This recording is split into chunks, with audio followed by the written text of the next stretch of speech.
and welcome to the Orthodontic Products podcast on the Medqor Podcast Network. I am Alison Werner, Chief Editor of Orthodontic Products. Joining me today is Dr. Myron Guymon, who just started his term as President of the American Association of Orthodontists. Dr. Guymon, thank you for joining me today. Thank you, Alison. It's a pleasure to visit with you. Great. Well, to help our listeners get to know you a little better, can you tell me about your career as an orthodontist? How did you get started, and where have you been practicing? It's been a great run. I got interested in orthodontics as a teenager, looking at a guy up the street and the wonderful lifestyle that he had and how he was active with his children. I thought, that's a great career for the family life that I kind of envisioned.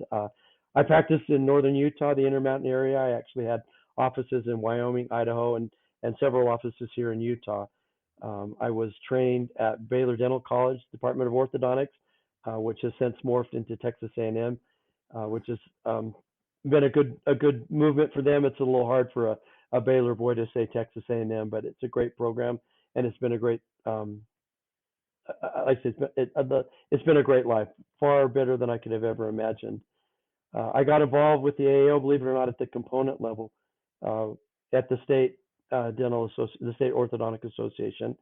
I was on their board for about 8 years, and then as I was coming off as president of the Utah, I had the opportunity to become involved with the AAO with the Council on Communications. I actually filled in for a doctor who was not able to make the meeting, and then with the guidance and mentorship of Dr.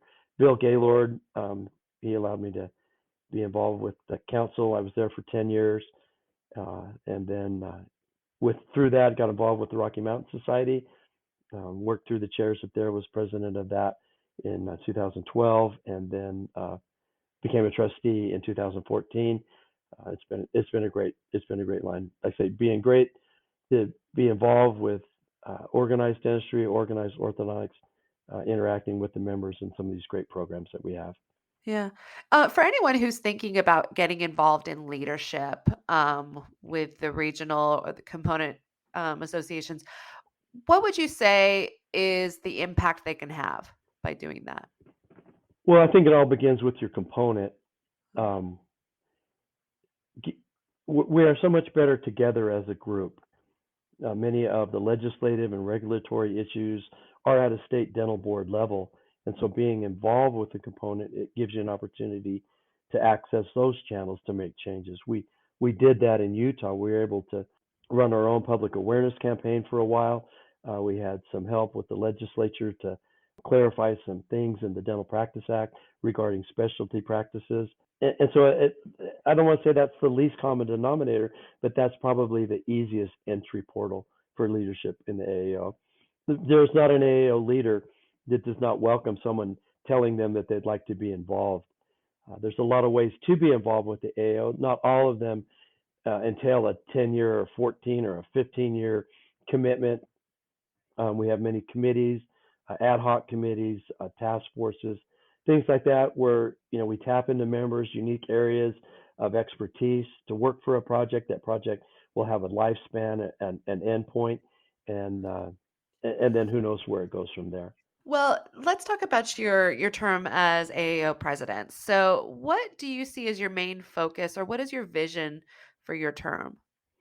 The last couple of years with the development of like our innovation and transformation department, CTech, our think tank, we had some incredible projects, initiatives, new activities at the AAO that have come online in just the last several years. I don't know that there's a new groundbreaking change, coming this year as president. I really think that our best course of action is to stay the course. As some of these programs and initiatives mature, we started them several years ago. We've got some momentum, the groundswell, the participation from the members is building. And I think this year we're best served by supporting these initiatives and keeping those the emphasis going on what we've done the last several years. So, in terms of those initiatives that there's kind of a groundswell now. What stands out to you?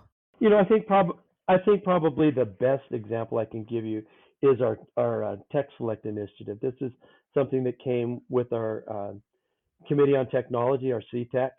It's an educational resource for our members and their staff to learn about, evaluate, and maybe save some money on emerging or new technologies.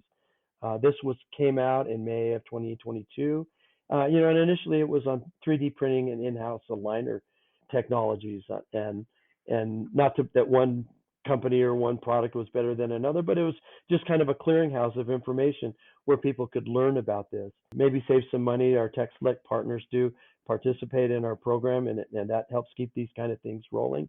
This year we've added other things: digital indirect bonding, custom bracket systems, the remote dental monitoring, those kind of things. And just recently we've added automation and robotics things, technology for like trimming aligners, bending wires, things like that. And so I think that's probably a good example of something that started small or not insignificant, but it had to start somewhere.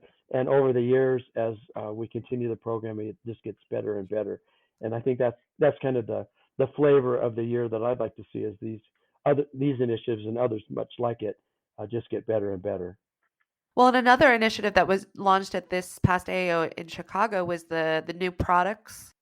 That's right, our new product showcase. And again, this is efforts of the AAO to support and encourage innovation in the profession. This was products that were introduced since our last meeting in Miami. There were 17 products that were presented, which is incredible for the first year. They have to be exhibitors at our meeting, and in our innovation pavilion, these products were presented. The votes were taken actually by participating orthodontists. There was a QR code on an iPad that they could click and move that.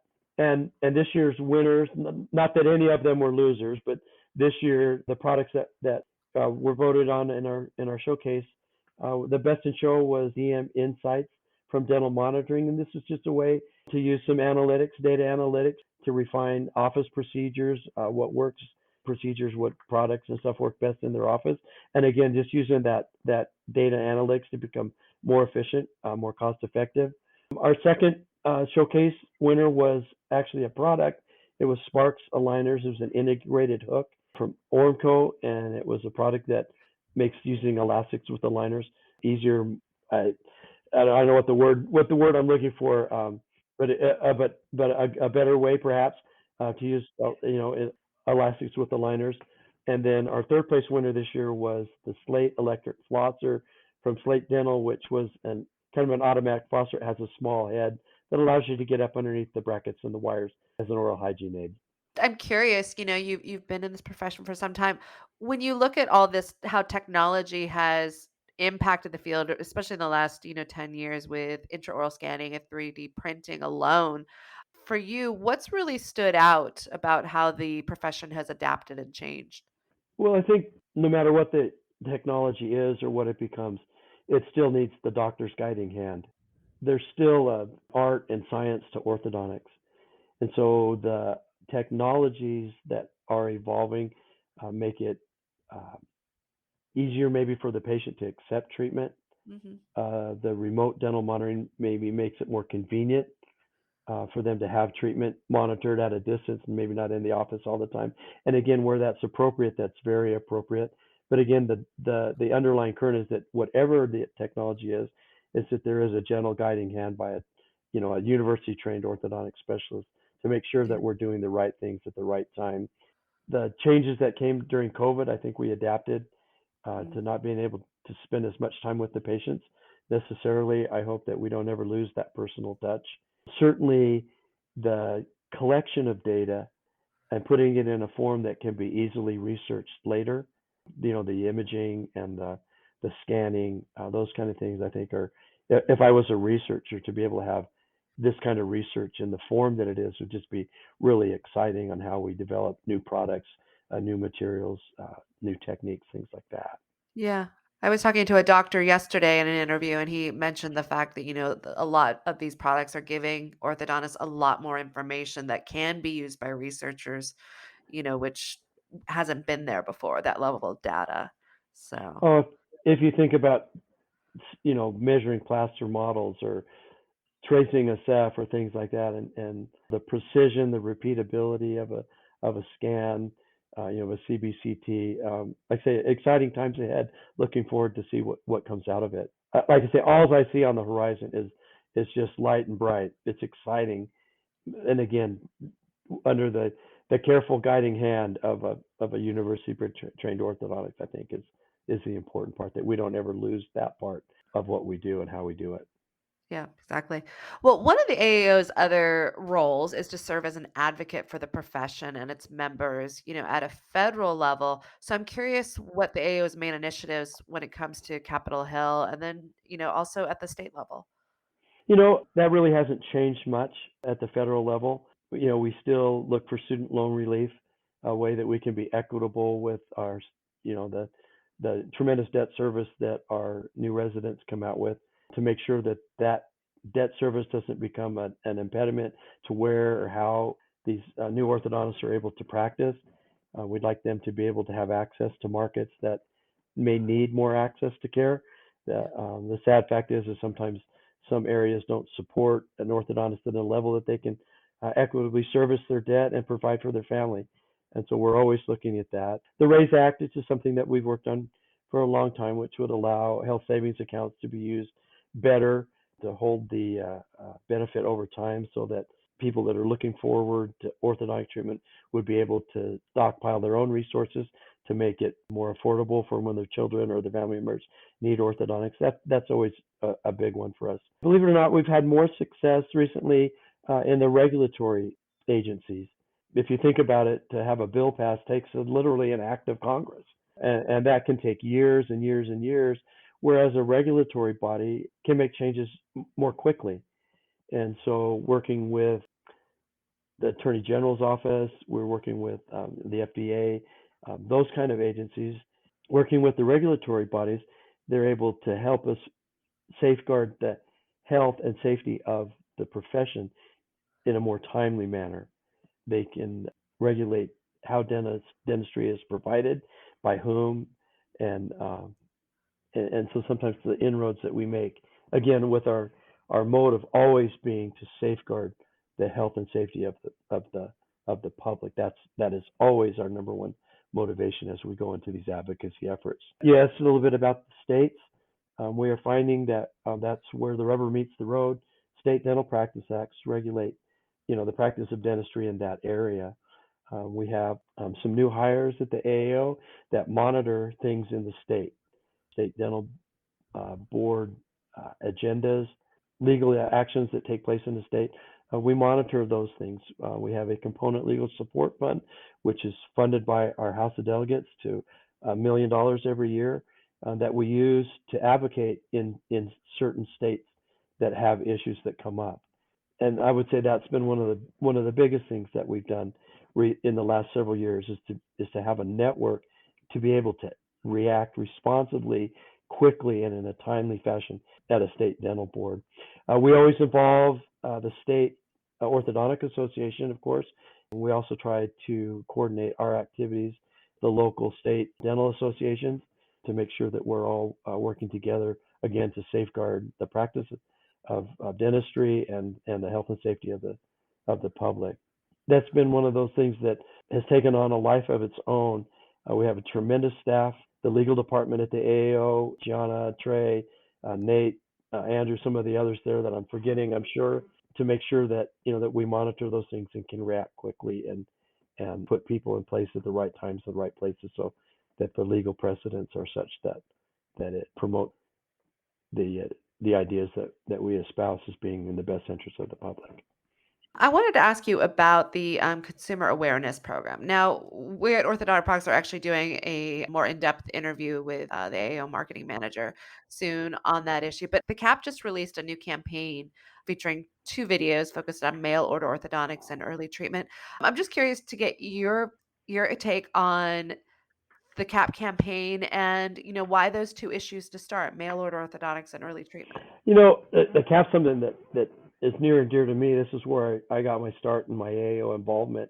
This has been almost 20 years in the making now, and this is a program that has changed and morphed, and as the technology got better, as the delivery methods got better, the CAP has moved into those areas, It's really been a successful program. This year we expect over 5 million visits to the AAO consumer website. Our goal is to provide information to the public on what orthodontists are, what we do, how we do it. We'd like to be the go-to place where the consumer goes to get information on orthodontics. And we'd also like them to be able to find an orthodontic specialist AAO member in their area with our orthodontic locator. The topics that you bring up are just some of the topics that we've talked about over the years. The benefits of when to see an orthodontist, maybe not necessarily early treatment as much as the age 7, see an orthodontist to evaluate your future orthodontic needs, whether they get treated at that time or not. That would give the parents an example, a timeline of when they might need to have the financial resources for an orthodontic treatment, give the parent an idea of when the child might be ready, things like that. The direct-to-consumer, again, that is a public health and safety issue for us. While orthodontics may appear simple because we do it so well, it is a complex dental, medical, biological procedure. And some of the direct-to-consumer business models, we feel, bypass some of the safety gates. We'd like to be evaluated for your other oral health issues. You might have cavities, periodontal disease. There are things that don't show up in the mouth that might show up on an x-ray. And without having these gateway type safety measures, an orthodontic treatment at the wrong time in the wrong place might be more damaging than good. And so the idea that you would seek treatment from a qualified orthodontic specialist at the beginning of treatment to make sure that those kind of problems are taken care of or eliminated before we start some kind of a treatment that again might be more damaging than good. Yeah.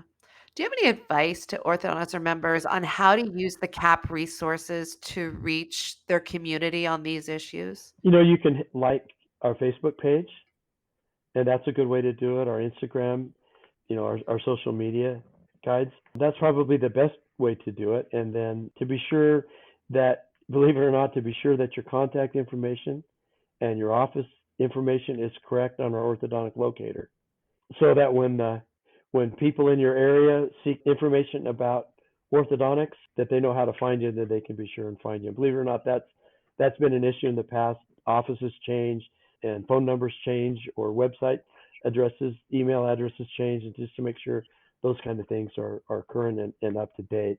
And again, I'd probably defer to the interview that you're going to do with Jen, our marketing manager, about some of the details. Some of these are so new that I'll be honest with, some of the board members haven't even gotten to see these yet. And the ones we've seen are well done. They're exciting. I say it's exciting to be able to tell our story. If we don't tell our story, really who else will? A nice podcast with the Orthodontic Products people would help, huh? Yeah, no, Yeah, definitely. definitely. So stay tuned for that. Well, we just got back from the AAO annual session in Chicago, so I wanted to ask you about what's next on the AAO's agenda in terms of, educational sessions. So you have the winter conference next January in San Antonio, and then the next annual session will be in New Orleans next May. So what can members expect from those two Well, I'd look events? forward to the winter conference that we're in San Antonio. The topic is orthodontic mechanics, and specifically on finishing. It seems like 90% of work is the last 10% of treatment, as the occlusion and the treatment gets detailed and finished. And so we thought that would be a good topic to bring to our members. It's maybe a little broader than some of the topics we've had in the past, and hopefully it will appeal to a bigger segment of our membership. San Antonio, that time of year, is wonderful. We're in the Hill Country Marriott, I believe is what it is, and it's a great venue, great place to bring your family, great place to come and meet with your colleagues, your study club members, your classmates, and the other members of the AAO, and come have a great meeting. Certainly, we'll put a plug in for our annual session next year in May, early part of May in New Orleans. We'll be there during the Jazz Fest, which will be an interesting time. New Orleans is always a great place to have a meeting. We were there in 2014. When I came on the board, it seems fitting that we would be there again as my term of service comes to an end. Yeah, I get a little emotional there. I don't know if that's joy or sadness, but like I say, a great place to have a meeting. We've had great meetings, and you had mentioned it too, as you attended our meeting in Chicago that we really want the membership to come back out to our meeting. COVID put a stop to that, and I think we're a little bit out of practice, a little bit out of habit. I think you saw at Chicago how great it was when the members get together. Our committee on meetings, our CCON, and our meetings department will put together a great program for us with the scientific lectures. There'll be other tracks available to the members that appeal to your time of life or your time of practice, and come out and see the members. It is always good to be face to face and to renew acquaintances and make new friends and visit with the old friends too. Well, I'd like to get your thoughts on the increasing corporate influence in orthodontics and how the AAO plans or can support independent practices. That's a good question. The most important thing to us is that orthodontists are providing the orthodontic treatment in whatever treatment modality that is, whether that's a solo practice, a small doctor practice, an OSO, or a participating orthodontist in a DSO. How do we provide for them the things that they need? It's something that we look at all the time. OSOs especially. The first thing I want to emphasize is that there's a place in the AAO for every orthodontist, regardless of practice modality, age, training, gender, ethnicity. The AAO and this profession is welcoming to whoever, whatever, however, and we want to join together for what's in the best interest of our profession. Some of the demographic changes in our profession may lead to some of these practice modality changes. An OSO, a DSO. I actually practiced the last 3 years in a DSO, and it was a great way to finish a career without the demands of practice administration. I got to treat the patients. It was a very good DSO that allowed me to do that at a high level to maintain the quality of treatment. We look at some of these opportunities as an entry level job where our residents come out and can make a living while perhaps they're either searching for another practice area or pay off some debt, some loans.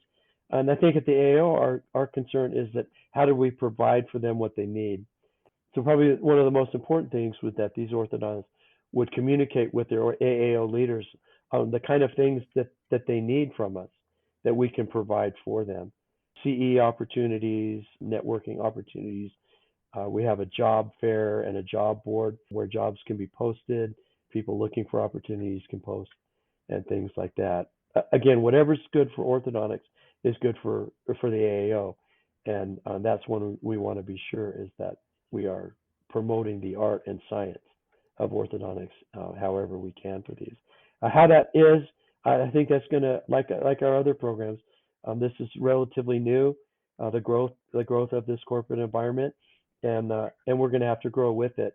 I will say that we meet with these partners and communicate with them as much as we can.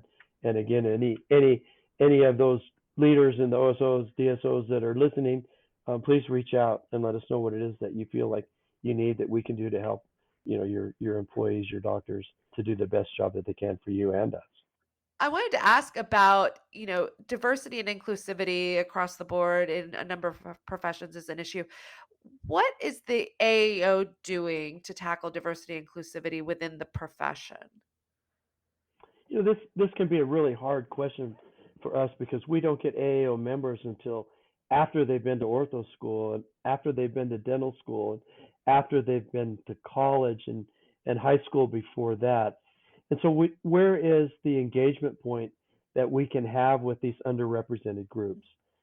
Certainly the outreach programs that we have with the American Dental Student Association to help with some of these programs to put the idea of a dental or an orthodontic career in front of these young people at an early enough age that they enroll in a dental school, and then we can meet and greet with them again. And then certainly we reach out to our resident programs and engage them, always letting them know that there is a place and a way to leadership, a way to membership.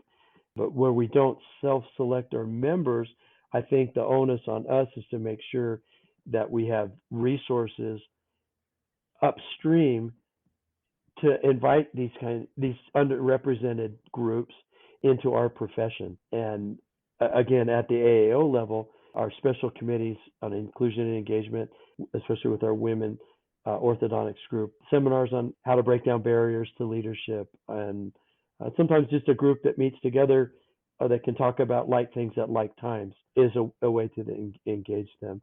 Certainly, any leader that would welcome any conversation with anybody on how to be involved with the AAO. Hopefully, this is something that gets better in time as the demographics of our profession change. Also, I believe over 50% of our residents now are women, and our special committee on women are giving us some direction and guidance on how we can engage them and provide for them the things that they need in their practice and professional life, and how they can also engage us with the AAO to provide the AAO with the special talents that they have that we can use in our programs and our initiative, things like that. It's a two-way street. We reach down and they reach up, and my interactions have always been wonderful with any AAO member, not just these underrepresented groups. Absolutely.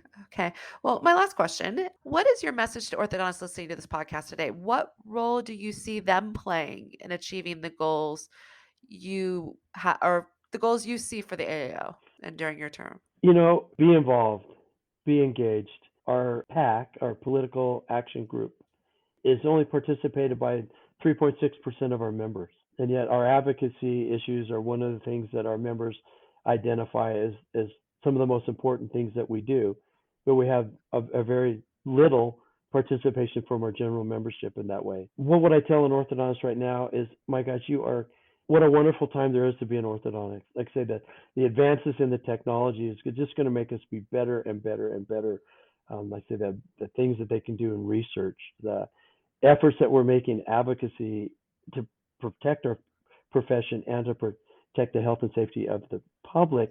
I mean, what a wonderful time. I would say be involved at whatever level that you can. And again, realizing that not everything you do with the AAO has to take years and years and hours and months and months. And even just answering the call we didn't introduce this before. We have a network where through a text message, when something comes up, that you can text your legislators in your state. And we do that when an issue comes up. You sign up. It's called NAN. I'm not sure, National something. Action Network? You get it. Is that what it's? National Action Network? So, National. I think that's what it Action is. Network. And again, we always talk about it as the NAN, and so sometimes I get confused.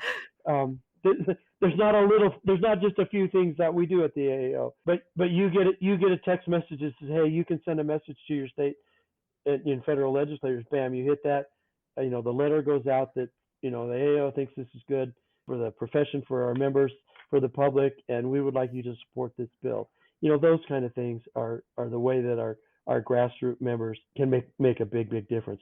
Be involved with your component societies. A strong component, that becomes aware of issues that come to their state dental board is an area that we can act on. But if we don't know about it, it has to start with awareness, and sometimes we hear about it soon, and sometimes we don't hear about it in time. And a lot of that comes from members that are engaged, at a local level. So enjoy the profession, be a part of it, realizing that a lot of us working together, we can get a wonderful, amazing things done, much more than we can do than if we're trying to, work by ourselves. And so, but be excited about what you do. Where else could you have a profession that makes people happy, that makes them have a beautiful smile? They may not remember your name, but they will remember what you did for the rest of their life. And, all the benefits, the whole body thing and the health and safety. And that's one thing. But, at the end, it's that beautiful smile. We know they're going to be healthier for it, but they just know they have a beautiful smile, and that's how they greet the world. And what a wonderful profession to be a part of, even if that's all we did. Absolutely. Well, Dr. Guymon, thank you so much for taking the time to talk to me today. I really appreciate it.